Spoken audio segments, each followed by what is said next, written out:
were doing what would be called conventional farming around here. So it was a disc ripper, disc chisel, whatever a person wants to call it. After corn stalks, followed by a field cultivator, soil finisher in the spring. And needless to say, we'd always have those May rains that were 3 and 4 inches, and they'd come fast. And I didn't love how the gullies washed, and that water looked like chocolate milk would be headed down the intakes. And I was just looking for something better. And my dad, of course, farmed with him.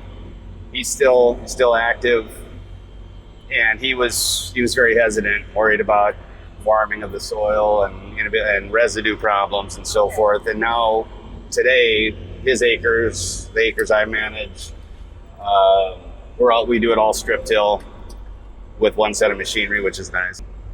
Nice part is we were able to keep most tractors and just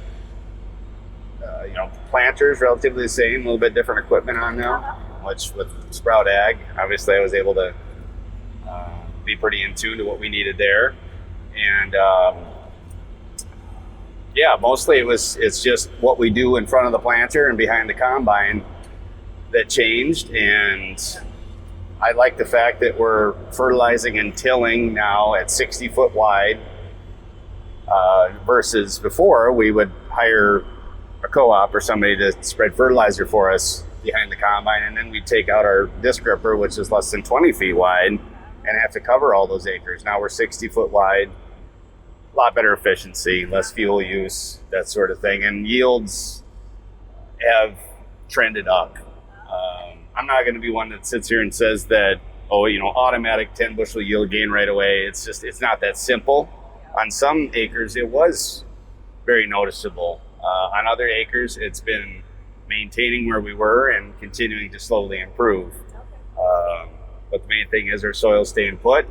We don't have to use as much fertilizer as we once used, and we're still looking for ways to innovate and be more efficient yet.